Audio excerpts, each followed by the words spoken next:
Batman the Animated Series Season 1 Episodes 20 and 21 titled Fear of Clay, and the story for these episodes is someone is falsely accusing Bruce Wayne of assault, and of course Batman being Bruce Wayne, he's trying to find out who is the person trying to frame him. This one is the introduction of Clayface, and this version of Clayface is what they did for Mr. Freeze, which was, you know, in the comics before this, Clayface was pretty much this guy that they just didn't know what to do with. You know, they didn't, you know, he didn't even look like what he looks like in the show and beyond and everything else. Now, you know, he wasn't this big plug of mud. He was sometimes a rock creature, which they just call Clayface, and he wears like a trench coat and a little hat, and they didn't even stick with his actual name, right?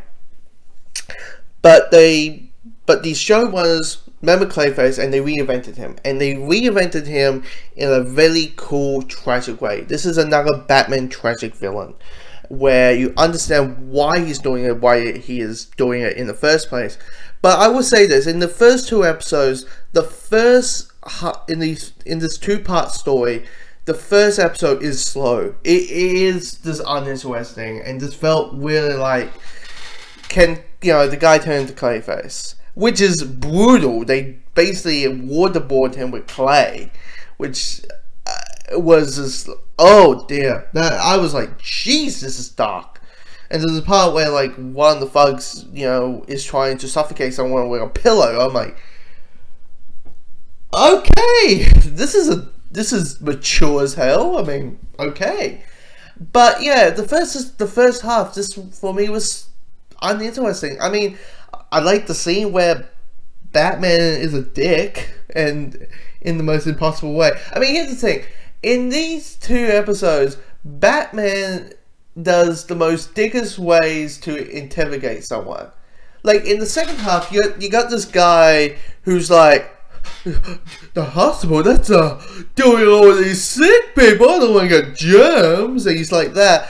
So what Batman does is like, put a jar on top of his head and punch the wall every time, and so every time, and the jar is slowly going to pour into his head, and you're like, okay, that is ridiculous. And the Batwing thing, I mean, that was also hell, but it was just, I was like, okay, the Batwing thing, for me, that's the only interesting part, and how, you know, Clayface became Clayface. But when it came to the second half of the story, personally for me, it picked up a hell of a lot better.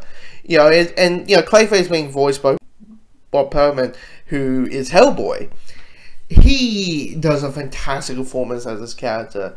You know, you feel the tragic that's happening, and you understand me so. You know, Clayface wants revenge of the people who did this to him, and it is one of those things where, like, you understand why he's doing it, and it's tragic in a way.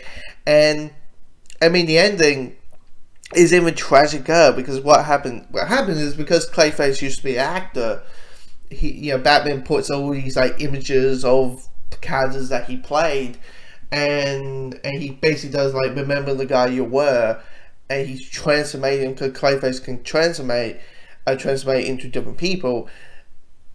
Clayface is turning into human versions of these characters, and it's just felt really tragic. Well, you know, Batman saying it, you know, fight it, you know, let me help you find cure, you know, and stuff like that. It's really good. It's really good. It's just a shame that the first half of the story just wasn't that interesting.